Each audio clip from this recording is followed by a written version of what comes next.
Bienvenue sur ce nouvel épisode du podcast Le bonheur me va si bien. Aujourd'hui, on se penche sur un sujet brûlant. Comment se lancer dans une reconversion professionnelle?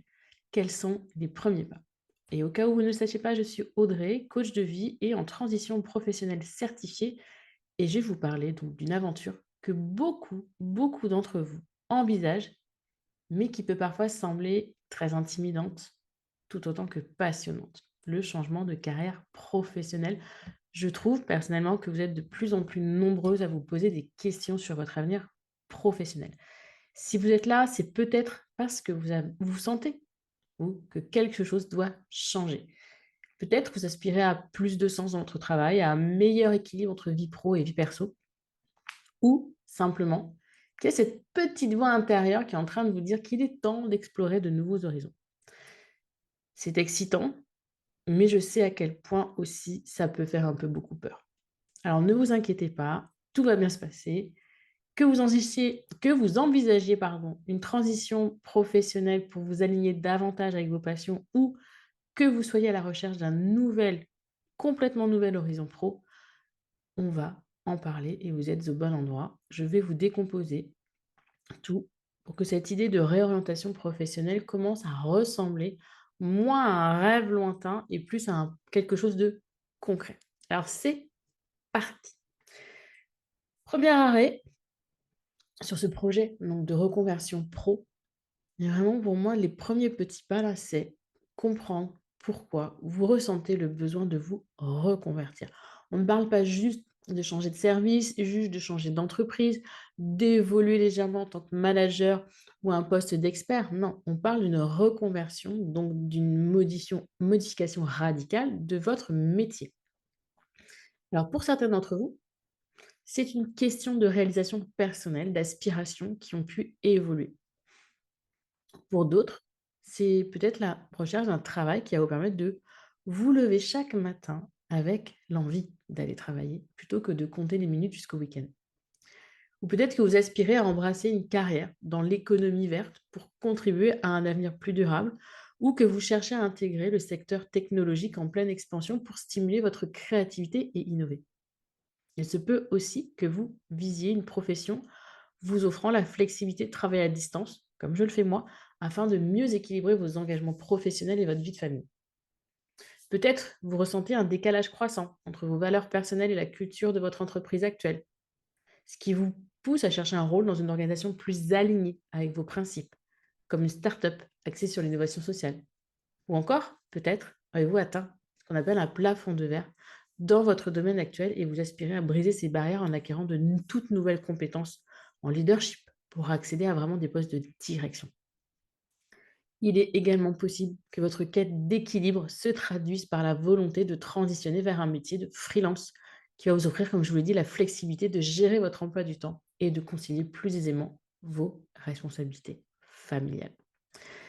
Parfois, c'est aussi juste une envie profonde de changement, de vivre de nouvelles expériences. Il n'y a pas forcément d'autre but. Peu importe. Il n'y a aucun jugement à avoir sur votre volonté et ce why, ce pourquoi, c'est le vôtre. Point. Définir clairement votre pourquoi est simplement essentiel. C'est la fondation qui soutiendra votre motivation tout au long de votre parcours de reconversion professionnelle. Que ce soit le désir de trouver un équilibre, un travail plus épanouissant, une meilleure harmonie dans votre vie, l'ambition de contribuer à une cause plus grande que vous, ce pourquoi, c'est votre guide à travers tous les moments de doute et d'incertitude. Il va vous aider à garder le cap. Donc demandez-vous, là, maintenant, mode coach activé, ce qui fait que l'idée de vous reconvertir vous séduit. En quoi elle vous séduit? Qu'est-ce qui vous pousse aujourd'hui à réfléchir à cette transformation professionnelle? Et déroulons ensemble maintenant les petits pas qui suivent, concrets, pour transformer ce désir de changement en réalité. Ça vous dit? Je pense que oui, sinon vous n'écouteriez plus cet épisode. Donc, apprendre à se connaître et à connaître ce qui vous entoure. J'en parle dans le guide pratique de la reconversion pro. C'est pour moi la première étape. Le guide pratique de la reconversion pro, d'ailleurs, je ne vous l'ai pas dit encore, mais il est offert. Il y a plus de 20 pages qui vous donnent les 7 étapes une reconversion pro réussie, des idées de métier là en vogue, là maintenant en 2024. Donne également un des éléments pour moi oubliés du bilan de compétences et d'autres surprises. Bref, je vous mets le lien dans le descriptif, c'est gratuit, faites-vous plaisir. Donc le réel premier pas, une fois qu'on a réfléchi, c'est le deuxième pas même, à cette la reconversion, pourquoi? On va arriver à une étape qui est cruciale, qui est la connaissance de soi. Qui, quoi, quand, enfin qui je suis. C'est un moment clé, car avant de décider vers quoi vous voulez aller, il est essentiel de savoir où vous en êtes, d'où vous partez et qui vous êtes réellement. Sans cela, vous allez viser parfois un truc, mais ça ne va pas vraiment vous correspondre parce que vous visez cela en fonction de ce qu'on vous dit, de ce que vous pensez, des peurs des autres, des expériences des autres. C'est vous l'important. Donc, ce moment d'introspection profonde, ce n'est pas seulement un inventaire de vos compétences, comme on le ferait parfois, pas toujours dans un bilan de compétences. Il y a des personnes qui font passer des bilans de compétences qui sont très très compétentes. Il y en a d'autres, beaucoup moins. Donc, ce n'est pas que le bilan de vos passions, de vos compétences, ça j'y reviendrai, mais c'est aussi une réflexion sur votre parcours professionnel. On active le mode coach et demandez-vous, enfin, commencez par retracer les jalons de votre évolution professionnelle. Quelle trajectoire vous a amené à envisager aujourd'hui ce changement? Quels furent les moteurs et les moments clés de votre carrière actuelle? Pourquoi suis-je arrivé à ce point de ma vie professionnelle aujourd'hui? Quel cheminement? Etc., etc. Ces questions sont très très loin d'être superficielles, elles sont vraiment le fondement de votre démarche. Elles vont vous aider à décrypter les raisons conscientes ou pas qui ont orienté jusqu'à présent vos choix de carrière. Vous pourriez y découvrir des motifs récurrents, des rêves, envies, aspirations oubliées ou des contraintes qui ont modelé votre parcours. C'est aussi là, cette période de phase de connaissance de soi, le moment d'une auto-évaluation approfondie de votre situation. Un bilan complet qui couvre les savoir-faire, savoir-être, savoir maîtriser, mais aussi les passions, ce qui vous motive, vos valeurs. Posez-vous des questions directes et percutantes. Qu'est-ce que j'adore faire? Mais même si je n'ai aucune contrepartie financière. Quelles sont les activités qui me captivent, qui me permettent, enfin, complètement d'oublier le temps qui passe? Quelles sont les valeurs qui sont indispensables, dont j'ai vraiment besoin, que je dois retrouver dans ma future profession? Et pour mener à bien cette introspection profonde, vous avez différents outils. Les tests de personnalité pour cerner vos traits dominants. Et là, plutôt que des tests de personnalité, moi j'adore, c'est pas vous le savez ou pas, mais c'est le design humain. Le journaling pour tracer le contour vraiment de vos rêves cachés, pour comprendre vos émotions, parce que vos émotions, croyez-moi que ça va faire un peu le yo-yo ou les montagnes russes dans ce parcours qui est assez long. Vous pouvez même aussi prendre des sessions de coaching professionnel pour une exploration là guidée. L'objectif de cette étape-là, c'est de dresser un portrait fidèle et multidimensionnel de vous-même, de déceler vos élans naturels et de déterminer avec précision ce que vous souhaitez exclure de votre vie. Ça, c'est important aussi. Je ne veux plus ça. C'est pas mal. On pose ses limites. Et tout ça, là, c'est vraiment un passage pour moi qui est libérateur parce que ça va vous offrir l'opportunité de mettre en lumière vos envies, souvent enfouies parce que vous avez suivi un peu le flow, le besoin, le je dois, il faut que. Et là, c'est le point de départ vers un changement de carrière qui est réfléchi et aligné avec qui vous êtes vraiment. Cette introspection, elle est censée être profonde, hyper honnête. D'accord? Ça va vous permettre de verbaliser certaines choses, mais ça doit être purement et simplement honnête. Dites-vous réellement ce qu'il en est. Alors, parfois, je comprends, je fais une petite parenthèse, certains d'entre vous n'ont pas choisi cette période de remise en question professionnelle.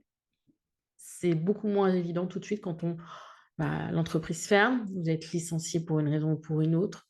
Enfin, c'est difficile parfois, psychologiquement, de subir ou alors il peut y avoir une mise au placard. Il y a plein de choses qui ne sont pas toujours très agréables dans le milieu professionnel. Toutefois, utilisez ça à bon escient. Ça va rendre forcément le processus plus compliqué, mais c'est le moment d'avancer, de vous ouvrir à la recherche et au questionnement. Plus, qui plus est, vous vous y prendrez tôt, plus le processus sera fluide pour vous. Faites-vous accompagner il y a des accompagnants, il y a des coachs comme moi, il y a des conseillers en orientation. Il y a plein de personnes qui sont là pour vous accompagner et vous aider. Heu, J'allais dire France compétences, France Travail, Pôle emploi aussi, enfin, parfois on tombe bien, parfois on tombe moins, mais au moins tapez, toquez à des portes, faites-vous aider, ne restez pas comme ça dans le déni de la situation. Parce qu'à un moment ou à un autre, vous n'aurez plus trop de choix. Autant profiter parfois de la période que vous avez d'allocation chômage pour mûrir un projet professionnel que vous avez peut-être mis longtemps de côté, pour vous former, pour vous informer sur d'autres possibilités. Accordez-vous ce temps. Et pour tout le monde, là, je vais faire un peu la parenthèse, c'est vraiment une exploration de votre histoire personnelle et professionnelle qui va vous enrichir. Prenez vraiment ce temps et n'oubliez pas le guide pratique, si vous n'avez pas compris, qui va vous aider dans le processus à comprendre le cheminement qui peut vous attendre. Nouveau petit pas, vous avez une meilleure idée normalement, une fois que vous aurez suivi ce process, de ce que vous cherchez, de ce qui compte pour vous. Élargissez vos horizons. Explorez les options de carrière qui s'offrent à vous, vos envies, qu'est-ce qui vous titille, et élargissez vraiment au maximum le champ des possibles. Ouvrez-vous aux opportunités, aux idées de métiers complètement inconnus qui pourraient vous correspondre. Je sais que c'est pas évident. Comment savoir ce que je veux faire? Comment savoir quel métier choisir? Est-ce que ça va vraiment me plaire? Alors faites vos devoirs. Faites des recherches en ligne. C'est une mine d'or d'informations sur les différents secteurs, les métiers émergents. Et même, il y a des témoignages de ceux qui ont déjà sauté le pas. Mais ne vous arrêtez pas là, pas à ce fictif. Faites des entretiens informatifs, des interviews avec des professionnels déjà engagés, déjà établis dans ce domaine. Vous allez avoir là des gens qui vont vous parler de leur propre expérience. Vous aurez des insights très précieux. Vous pourrez vous poser vos questions vraiment, mais de ce que vous vous imaginez, à quoi ça correspond ce job pour vous. Parce que internet et l'intelligence artificielle, c'est bien, mais rien ne remplacera l'échange et le contact humain. N'oubliez pas non plus tout ce qui est masterclass, ateliers, séminaires, webinaires, tout ce qui est salon. Ces ressources peuvent vraiment vous informer sur les tendances actuelles et futures de marché, mais aussi vous permettre de commencer à construire votre réseau dans un nouveau domaine d'intérêt. Et ça peut vous être très, très, très utile. Vous pouvez aussi, parce que donc là, j'enregistre, on est mars 2024. L'avenir, comme tout le temps, comme à toute époque, il a été incertain. Donc prenez le temps de vous informer sur les secteurs d'avenir et les compétences qui y seront demandées. Je vous en parle dans le guide pratique, je vous donne quelques idées de métiers qui sont aujourd'hui très demandés.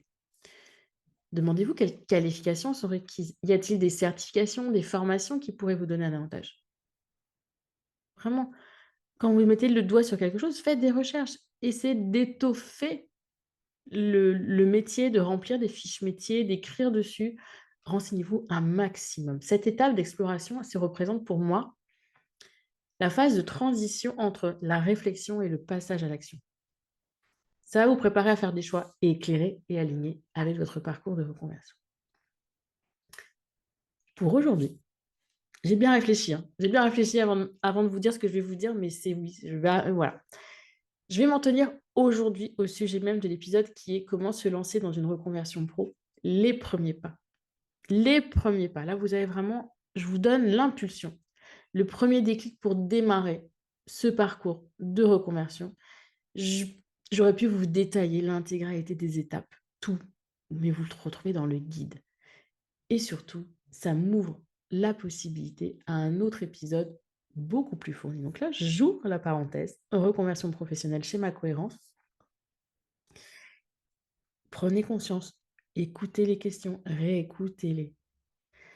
Est-ce que la reconversion professionnelle, elle est entourée, et ça, je pense que vous allez en prendre conscience très rapidement, même de vous-même, de nombreuses idées reçues. C'est vraiment que ça, oh là là, il est trop tard à 45 ans pour se lancer dans une reconversion. Il faut que je retourne sur les bancs de la fac. Ça va être un gouffre financier. Vrai, pas vrai, mythe pour moi, fausse croyance souvent, peuvent vous paralyser, vous empêcher de franchir le pas vers un changement qui pourrait pourtant, mais vraiment pourtant, rendre votre vie professionnelle et par là même personnelle, bien plus épanouissante et pleine de sens. Par contre, il y a une vérité pour moi à retenir, c'est que la reconversion, ça prend du temps et c'est normal.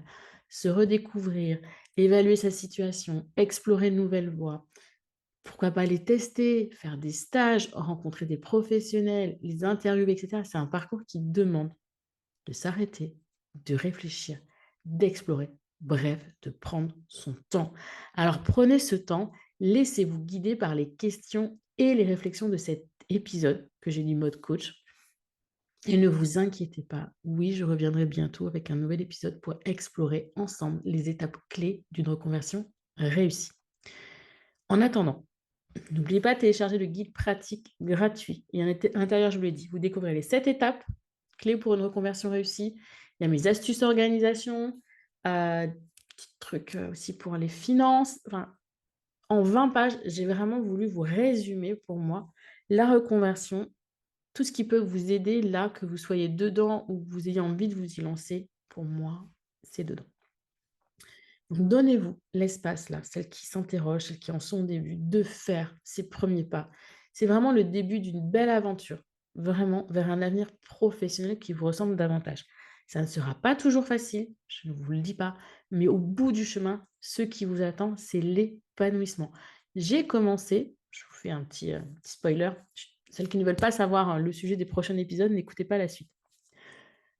J'ai commencé à interviewer des personnes qui se sont reconverties pour qu'elles échangent leur parcours, leurs difficultés, leurs victoires, ce qui les a aidés, ce qui les a pas aidés, et cetera. Et c'est hyper enrichissant. Il y a forcément des moments où on n'y croit plus. Il y a forcément des moments où on se pose 36 000 questions. Je suis passée par là. Si vous ne le savez pas encore, en 2016, je créais mon blog en parallèle de mon travail. En 2020, je l'avais toujours. Mais ce blog, après être devenue maman, après des soucis de santé, c'est devenu mon activité aujourd'hui. Je vis de mon activité en ligne.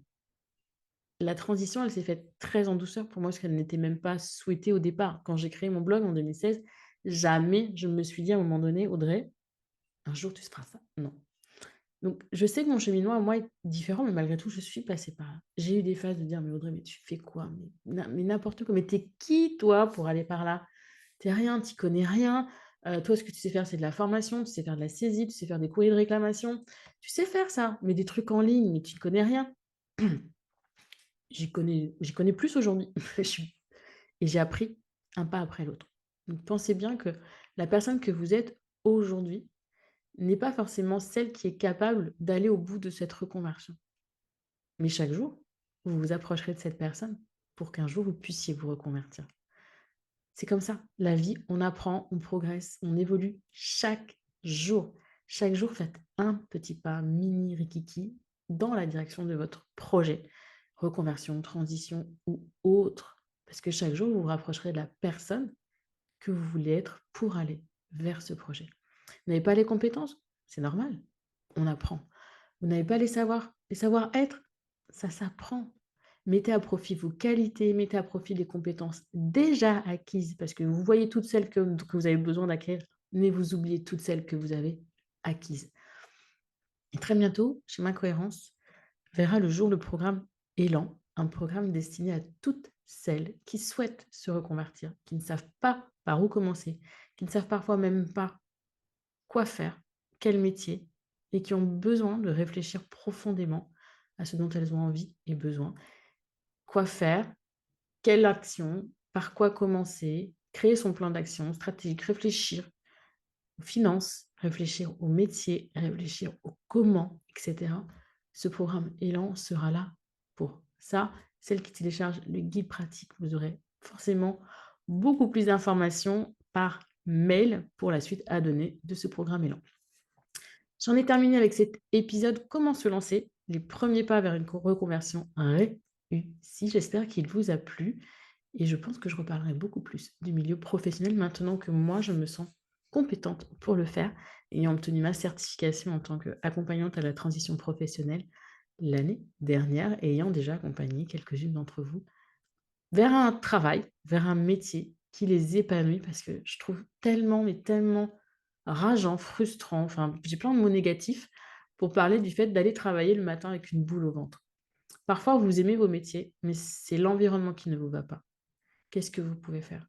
Changer si vous aimez votre métier, mais que c'est l'environnement, le manager, les collègues, faites en sorte de ne restez pas dans un mal-être au travail. Allez voir le médecin du travail, allez voir votre médecin, échanger, discuter parce que ce mal-être, ce stress constant, ce qu'il peut faire, c'est beaucoup, beaucoup, beaucoup, beaucoup de mal. Alors prenez bien soin de vous, écoutez-vous, écoutez les épisodes du Bonheur me va si bien pour apprendre, comprendre, évoluer, grandir et être un petit peu mieux à chaque épisode. Je vous donne rendez-vous la semaine prochaine pour un nouvel épisode et en attendant, je vous souhaite une belle journée, une belle soirée, une belle semaine ou un bon week-end. Ciao, ciao!